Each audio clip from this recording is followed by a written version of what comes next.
from Dreams and Action Collide podcast. I'm your host, Joy Lene, your productivity powerhouse. And on today's episode, I'm going to be talking about your word for the year. Now, you might have heard of this before, as I think it's been around for quite a few years. But then again, you might not have heard of having a word for the year, or maybe you have and you thought, yeah, it's really useless. I'm not going to do it. Now, I started doing this probably back in like 2016, 2017, but I didn't really do it every year and I didn't really stick with it. So it's only been the past few years that I really started to focus on a word for the year, especially when setting my goals, and I absolutely love it. Now, I don't think you have to have a word for the year, but I do believe that it's something that's very beneficial and very, very helpful to have. So why have a word for the year? Well, one word actually really sticks in your mind. It's super easy to remember. It's very simple. And you will find that having a word for the year will align in so many areas of your life, okay? It can easily apply to every goal and every habit for what you want to accomplish and what you want to become. You will be amazed at this, okay? So let's say your word was health. Now, you might be wanting to aiming this more towards your physical health, but you can apply it to every other area that you will be focusing on. So let's say, health in your spiritual life, your spiritual health, your family, your relationships, the way you relate, you want those to be healthy. You want your work to be healthy, your work-life balance, so to speak. You want your finances. Are your finances in a healthy state?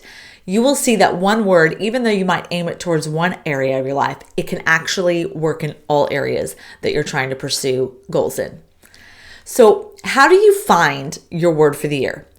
I'm going to take you through a few steps that I do every year to find my word, and it's super, super simple. The first thing I want you to do is reflect on the past year. This is nothing you have to go deep. You might be able to look back on your review if you've wrote down a little bit of review of the year, but just reflect, like, what was the feeling of the year? Because what you're trying to find is, do I want to do something the opposite? Maybe, you said a word and you didn't really do it and you want to do the opposite, or maybe you had a word for the year or you really, grew that year. And so you want to build on that. That's what you're wanting to feel and find by reflecting on the past year. And then the second thing you're going to do is you're going to write down words that come to mind that you want to pursue this year. Okay?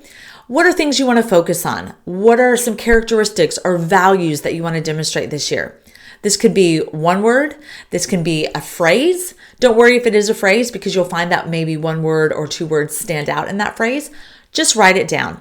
I think I wrote down about 15 to 20 words for this year. So I would stay probably in that 10 to 20 mark, no more than 20, just brain dump a bunch of words, okay? Of how you want to feel, what you want to pursue this year, okay?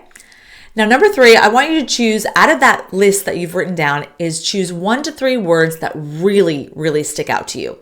What is jumping off the page? All right. When you wrote those words, I guarantee you'll probably find that when you're writing the words down, one's kind of like, ooh, that one was really good. I really like it. But now when you're looking over it, what really is standing out to you? Okay. So once you do that, I want you to take a little bit of time to think over those 1 to 3 words. You might even want to look up the meanings of the words, because you might find like, oh, I really wanted to do this word. And then you look up the meaning and it's not as powerful or punchy as you thought it would be, or really express what you want. And then vice versa, you might find a word that you're like, oh, I didn't really know I'd want this. But then when you look at the meaning, you're like, yes, that's what I want. I had this for when one year I had the word growth. And this word really stood out to me. And when I looked it up, the meanings of it, I was like, yes, this is the one. Like, this is what I want to do. And that's what you want your word to do. You want your word to, you want to feel energized. You want to feel empowered. You want to feel excited with your word. This is how you want to feel, especially when you're looking at the word and you want to like embody it. Okay. So once you have chosen your word, now I want you to put it in a place where you're going to see it all the time. Okay. Now, some people go all out. I mean, they put it on a bracelet, a t-shirt. I don't think you need to go that extent. Just somewhere that you're going to be able to look at it every day. Now, I put mine a few different places. And the first place I put it is I put it on my phone screen. I just make it a little graphic on Canva. That way, every time I pick up my phone, because I'm going to pick up my phone at least once a day, if not more, I can see it. Sometimes I also put the word and I might put a little bit of a phrase or a scripture or a quote about that. I'll do a couple of different things, okay? And then the second place that I put it is I put it in my vision book. Now, I've talked about this, creating a vision board and all that stuff. I don't personally have a board. I have a book so that I can take it anywhere I want. So on the front page of that, I have just made like an A4 graphic where I put the word of the year. And then what I've done is I've added 1 or 2 pictures that sort of express that word. So even when I just look at that picture, that I think of that word. So those are the 2 places that I do it. Look, you can get as creative, non-creative. I mean, if you're an artist, you might want to paint something that you can look at every time you wake up in the morning, whatever, it's up to you. The point is to make it inspiring, exciting, and a place that you're going to look at it every day. And then the last thing I want you to do is, once you've chosen your word, you've made a little bit of graphic, is I want you to write down how you can apply this word into the areas of your life that you're pursuing goals in, okay? So for example, with my word growth, it helped me to strategize how I was going to grow in each area of my life that I was setting goals in, okay? If I was going to look back at the end of the year and say I had growth in this certain area, what would that look like? How would I need to get there? That's what I was doing. It was kind of like setting, if I'm going to grow, if I want to, here I am now, and here's where I want to be, how am I going to do that? It was helping me strategize ideas. Now, you might be saying, well, I mean, don't you grow every year? And yes, you do. I think you grow no matter what, even if you're not really doing anything.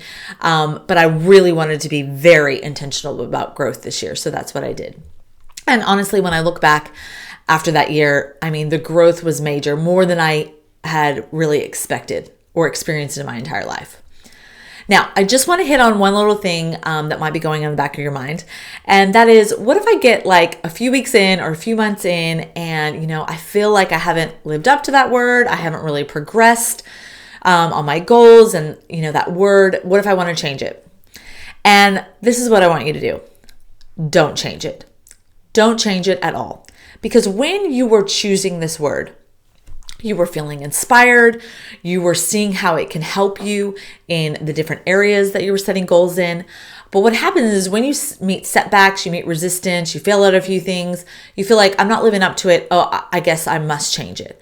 And the thing is, no, you actually need to stick to your word. You will find that by sticking to it and really kind of like up-leveling yourself to it, that it was your word meant for the year. I would suggest even going back, finding more meaning in that word. So if you're like, oh, I really want to change it, I'm not living up to it. No, go back to it. Find some more quotes, some more scriptures that really inspire you to stay on course. I remember one year I had the word grace. And at first, when I first said it, I thought it was like, oh, grace for others. And I need to have grace for people, situations. It's going to be a very graceful year. And then as the year went on, it kind of turned into a little bit of chaos and very busy and all this stuff. And I wanted to change my word. I actually wanted it to be something more powerful in my mind. But then I felt God say, you need to have grace for yourself. And right then I knew, yep, this is the right word. Even when I know that the word grace is a very powerful word. In fact, it means enabling power. But I just had to be reminded of it, okay? So just a little bit of a recap when choosing your word for the year. And I encourage you to go through this exercise. Number 1, you want to reflect on the past year, just a simple reflection. Then number 2, I want you to write down the words that come to your mind for this year. And then number 3, from that list of words, choose 1 to 3 words that really stick out. What is jumping off the page, okay? And then number 4, take a bit of time to look over those words, look up the meanings, maybe find some quotes or things that really inspire you so that you can really choose your word. And once you've chosen your word, I want you to put that word somewhere where you can see all the time. Get creative. And then the 6th thing I want you to do is write down how you can apply this word to the goals you are pursuing in each area of your life, okay? Now, remember, the word, you want it to excite you. You want it to inspire you. You maybe even want it to scare you in the sense of like taking a bit of a risk. Lean into that word. I actually love this scripture in Proverbs 15:23 that says, a word spoken in due season, how good is it? Like that's exactly what it says. A word spoken in season, how good is it? So this is what having a word of the year has done for me, and I hope will do for you, especially if you've never done it before. As always, I hope you enjoyed this week's episode. Make sure you subscribe to the channel, and I will see you next time.